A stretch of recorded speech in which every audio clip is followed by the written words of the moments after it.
Some airplanes get all the attention. They dominate YouTube thumbnails, sales brochures, and ramp conversations. And then there are the others, quietly flying, quietly owned, quietly loved, especially by retired pilots who already learned one important lesson. The best airplane is rarely the loudest one. Today we're talking about the most underrated planes in 2026 and why more and more retired pilots in the USA, Canada, and Europe are choosing them. Not despite their lack of hype, but because of it. These are airplanes that don't shout, they whisper, and if you listen carefully, they make a lot of sense. Let's start with a truth that only experience teaches. When you're younger, airplanes are about ambition. When you're older, airplanes are about alignment. Alignment with your body, alignment with your budget, alignment with how you actually want to fly, not how magazines tell you to. That's where underrated airplanes shine. First underrated aircraft, Cessna 182 Skylane. Yes, it's well known and still underrated. In 2026, the Cessna 182 remains one of the most quietly perfect airplanes for retired pilots, and yet it rarely gets the praise it deserves. Why? Because it doesn't fit neatly into any extreme category. It's not cheap. It's not fast. It's not luxury. It's balanced. More power than a 172. More useful load. Better performance in heat and density altitude. But without retractable gear, turbochargers, or system overload. For retired pilots, that balance is gold. You can carry people, bags, fuel without planning like a chess grandmaster. You can land comfortably on shorter strips. You can handle moderate weather without tension. Maintenance is predictable. Insurance is reasonable. Resale demand never disappears. The 182 doesn't impress strangers. It reassures owners. And here's a question worth asking in the comments. Is the most underrated airplane the one that simply never gives you a reason to complain? Second underrated aircraft, Piper Comanche. The Piper Comanche is one of aviation's great forgotten successes. Strong airframe, excellent handling, real cross-country capability, and prices that still haven't caught up to how good the airplane actually is. For retired pilots who still enjoy efficient travel but don't want modern complexity, the Comanche offers something special: speed without stress. The controls are smooth. The airplane feels solid. Not heavy, solid. Yes, it's retractable gear, but it's honest retractable gear. Straightforward systems, no gimmicks. Many Comanches are owned by people who never sell them. That should tell you something. So let's pause here. Why do some airplanes get forgotten? Even when they do everything right? Is it marketing, timing, or simply that they attract owners who don't talk much online? I'd love to hear your thoughts. Third underrated aircraft, Grumman AA-5 Traveler, Cheetah. Grummans are quietly winning the retirement aviation game.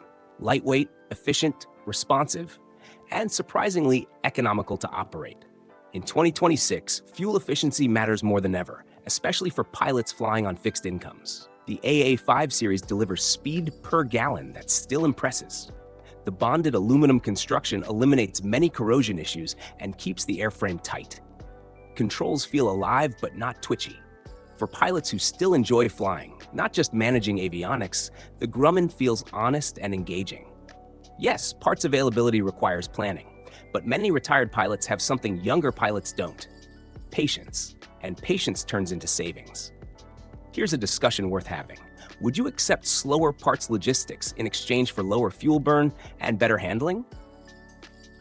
Fourth underrated aircraft, Tecnam P-2010. Tecnam is still underestimated in North America, and that's changing. The P-2010 is not flashy, it doesn't chase speed records, but it does something incredibly important for retired pilots. It reduces fatigue. The cabin is wide. Visibility is excellent. Seating is genuinely comfortable for longer flights. Entry and exit are easier than many legacy designs. Noise levels are lower. Vibration is reduced, and modern avionics, when used properly, reduce workload instead of increasing it.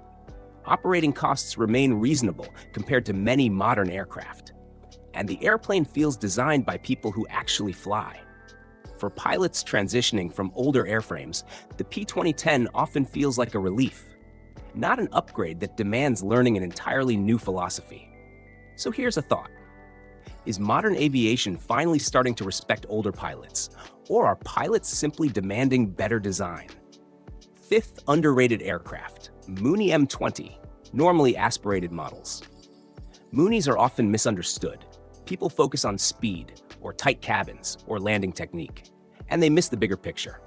The Mooney M20, especially non-turbo models, is one of the most efficient certified airplanes ever built. Strong steel cage, clean aerodynamics, excellent cruise efficiency. For retired pilots who still enjoy planning and precision, the Mooney rewards discipline. It flies beautifully when flown correctly. Fuel burn is low for the performance, range is excellent, and values remain stable.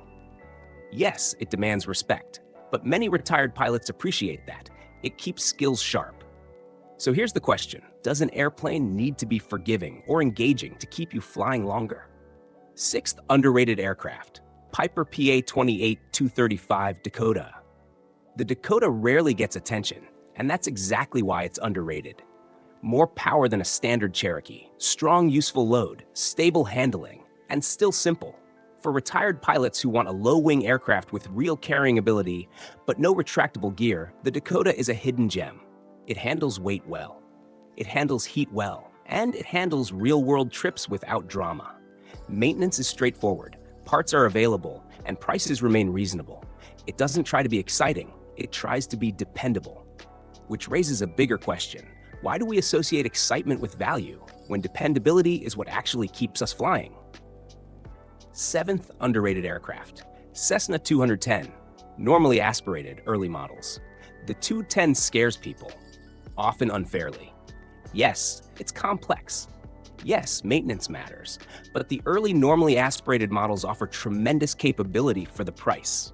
Huge useful load, real cross-country performance, and the ability to fly farther with more comfortably.